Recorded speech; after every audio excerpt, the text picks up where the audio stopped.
Hi guys, it's Amanda with Break a Leg Network. Here to talk to you today about what to bring to an audition. Being prepared is probably one of the biggest tips I can give you, and that's not in a sense of having a song ready, but also having your materials. So I'm going to tell you how I organize my stuff and how I bring it. I always bring it in a bag. This is my designated theater bag, as you can see, obviously. And that's where I put all my things. So what I bring is, of course, my binder. It needs a facelift because it looks kind of boring, and you know me, I'm very creative and stuff. So it will be getting some nice, pretty cover, so that it's just not as boring. And I just started using a binder. Past audition, I just started, so it's not very, I haven't been able to put all my things in there yet, but I will. So your binder is going to look somewhat like this. This is the audition song that I use, so it's the first page, The Wizard and I from Wicked. So this is nice, so when the accompanist, plays, she can just turn the pages. I put a little pink sticky where I wanted to start because I was starting, there, and then 16 bars, about 16 bars later, I put another sticky so she would know to stop. That way, it's good to communicate with your people that are helping you out, so they know, what you do and what you need from them, and it shows that you are prepared and you know what you want and you know how to get it done. So all of my sheet music is going to go in here, so it's nice and preserved, because everyone knows sheet music can be really expensive. I buy mine at musicnotes.com, which I will link below. And, it's just, I have a huge pile of it, and it's all mixed up, so I'm really going to have to go through it and, put them together and put them in here. So I'm excited for that.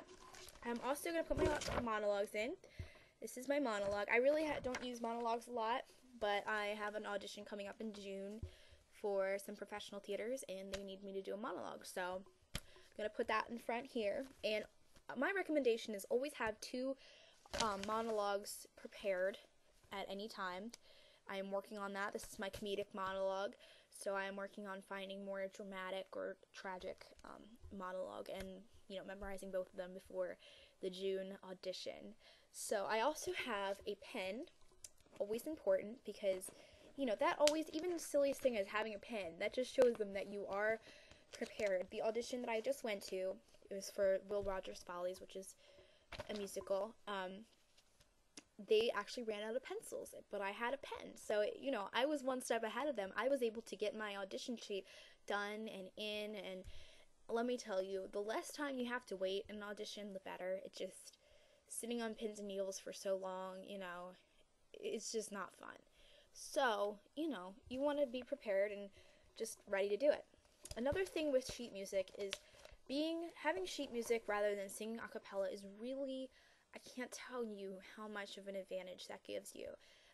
It not only shows that you are knowledgeable of the kinds of music that's contemporary in, the Broadway genre, but it really adds to your performance.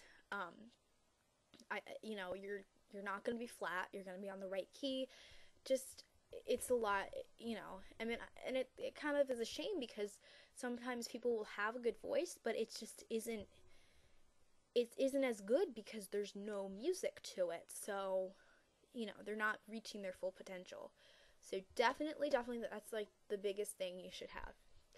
Okay, next, a change of shoes.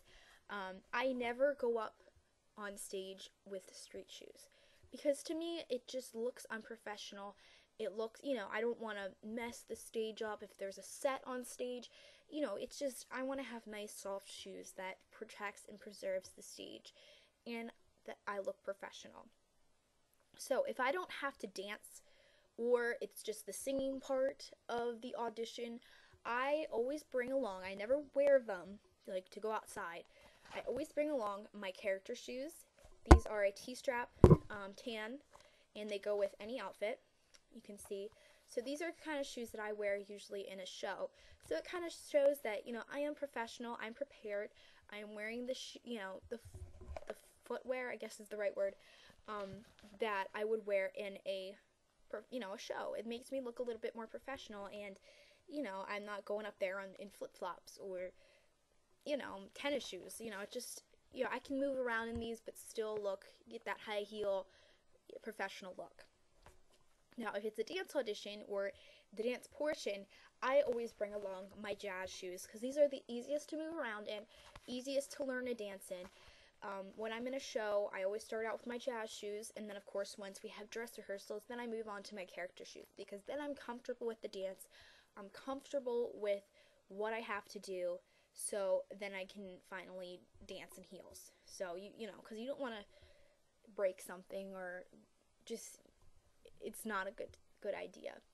Also, if you want, you could bring a change of clothes, excuse me, because it's always really good to look professional, and then you don't want to, you don't want to dance in jeans or anything, skirts that will show your, what's. So, which I will go into more of how to dress for an audition. That'll be my next video. Another thing, very important, bring water. Water is gonna save you or break you. I mean, even though I drink so much water in audition, even though I have to visit the restroom a lot because of how much it gets me nervous and how much water I drink, it is so important because this will give you energy. It'll keep you hydrated. You're like freaking out nervous, so you're using a lot of calories. Your voice is gonna sound better. Just bring water, at least a container that you can fill up from the water fountain. Two other things that I would bring, I don't have them with me, but should be a no-brainer, but bring directions. Figure out where you're going, because I have been to so many, I live in the middle of nowhere pretty much, but I go to Baltimore, I go to Frederick, I go to all kinds of places, all in the state of Maryland, for auditions, and, I can't tell you how many times I probably got lost or, didn't know where I was, but bringing directions is only going to help you. You're going to not be late. Even if it's an open audition where you can just come in and audition wherever you want, you're going to want to get there as early as possible or on time, because you don't want to be sitting there for 6 hours waiting. One more thing, bring something to do. If you're at an audition, I was at an audition one time for like 3.5 hours and I didn't even get the part. They cut me after the first round. So, bring something to do. If, keep your mind occupied off of, oh my gosh, how did I do? Sometimes it's hard for me to sit down and do a crossword puzzle or do homework while I'm waiting, but, if you're the kind of person that needs to be occupied and wants to keep your mind working, then bring something to do so you're not bored and you're not focused on, oh my gosh, how did I do? That person sounded really good. They're going to get the part. I'm not, it's going to kind of relieve your stress a little bit. So, thanks for watching. Subscribe and comment.